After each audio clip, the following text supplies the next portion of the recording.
Petrus adalah salah satu murid yang sangat dikenal, salah satu dari 12 murid yang sangat menonjol dalam perjalanan Yesus. Ke-12 murid itu menjadi murid Yesus. Petrus yang selalu berani mengatakan dan berani bertanya kepada Yesus bagaimana hal-hal yang mereka lihat, hal-hal yang Yesus berbicara, Yesus berkata-kata dengan mereka. Dalam perjalanan, Petrus selalu menonjol. Dan satu hal yang Petrus mengatakan adalah, saya siap mati bersama dengan engkau. Tetapi apa yang terjadi di akhir? Hari ini kita akan pelajari bagaimana dan mengapa Petrus menyangkal Yesus. Dan sewaktu Petrus berbicara, Yesus berkata, sebelum ayam berkokok 3 kali, engkau sudah menyangkal aku. Dan betul, terjadi benar. Hari ini bacaan kita firman Tuhan di dalam Markus pasal 14 ayat 66 sampai ayat 72. Tapi saya akan baca hanya 2 ayat, yaitu di ayat 71 dan 72. Firman Tuhan, maka mulailah Petrus mengutuk dan bersumpah, aku tidak kenal orang yang kamu sebut-sebut ini. Ayat 72, dan pada saat itu berkokloklah ayam kedua kalinya. Maka teringatlah Petrus bahwa Yesus telah berkata kepadanya, sebelum ayam berkokok 2 kali, engkau telah menyangkal aku 3 kali. Lalu menangislah terseduh-seduh. Petrus menangis dengan terseduh-seduh. Petrus menyesal.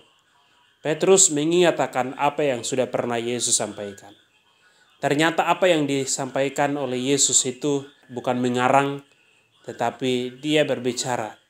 Benar sesuai dengan perkataan Yesus terjadilah Petrus menyangkal 3 kali.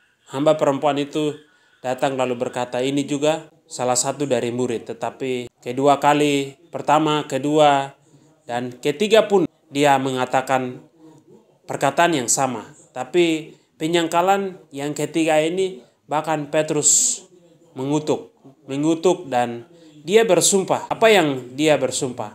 Ya, dari Alkitab tidak terlalu jelaskan secara detail. Tapi kata-kata mengutuk dan kata-kata sumpahnya kita tahu. Mungkin dia berkata, demi saya tidak tahu, sungguh saya tidak tahu, demi Tuhan saya tidak kenal orang itu. Ya, bisa saja dengan kata-kata seperti ini. Kata-kata mengutuk mungkin Petrus sampaikan, ya biar orang itu mati, saya tidak kenal orang itu. Kamu kenapa bicara orang itu kepada saya, sedangkan saya sendiri tidak tahu siapa dia.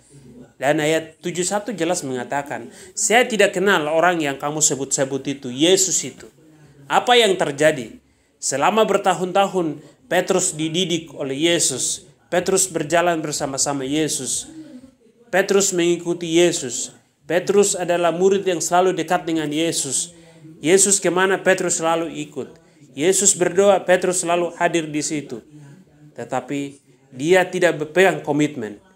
Dia menyangkal Yesus, bahkan mengutuk Yesus dia tidak kenal. Dan ini adalah penyangkalan yang sangat sakit. Petrus merasa sakit akan penyangkalan yang dia lakukan. Dia menyangkal bukan hanya 1 kali, 2 kali, tetapi sebanyak 3 kali. Ini sangat luar biasa. Apa yang bisa kita pelajari menjadi aplikasi dari Petrus ini? Banyak orang Kristen hari ini pertama-tama menerima Yesus, mengikuti Yesus, mulai semangat mengikuti Yesus, berkobar-kobar mengikuti Yesus. Saya siap mengikuti Yesus, saya siap mati bersama Yesus, mengikuti Yesus adalah keputusanku. Tetapi banyak orang mulai datanglah persoalan masalah, semakin mundur, semakin tidak setia. Orang yang rajin berdoa, rajin beribadah, rajin bersaat teduh dan melakukan ibadah, berdoa sehari 3 kali, semakin turun, semakin mulai mundur. Sekarang orang dengar namanya ibadah, orang semakin mulai tidak mau datang lagi yang namanya ibadah. Orang sekarang tidak tertarik akan ibadah. Orang tidak tertarik akan firman Tuhan. Semakin banyak orang menyangkal Tuhan karena jabatan, hanya karena istri, uang, makanan, harta kekayaan, emas. Ini menarik orang untuk menyangkal. Pindah keyakinan kepada agama-agama yang lain. Karena mereka merasa nyaman dengan apa yang mereka terima. Tetapi mereka lupa sesungguhnya yang merasa nyaman, membuat kita nyaman di dunia ini adalah hanya di dalam Yesus.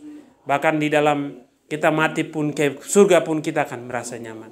Karena itu pilihan kita untuk mengikut Yesus adalah pilihan yang tepat. Mari ikutlah Yesus dan memegang keputusan. Hari ini kita berkata mengikut Yesus, maka ikut Yesus tetap selama-lamanya sampai kita mati. Itu adalah keputusan yang tepat. Kita belajar dari Petrus yang bersama-sama selalu mengikuti Yesus, tetapi dia bisa menyangkal Yesus. Apalagi kita yang tidak pernah lihat tapi kita percaya Yesus hari ini.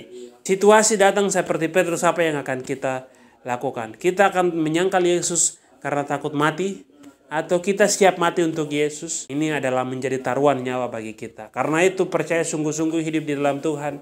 Ketika masalah suatu hal datang, kita tetap berpegang pada Yesus dan kita juga siap mati untuk Yesus karena itu adalah keputusan kita. Karena itu berpegang akan keputusan yang kita buat. Terima kasih renungan di hari ini. Terima kasih, sekian, Tuhan Yesus memberkati.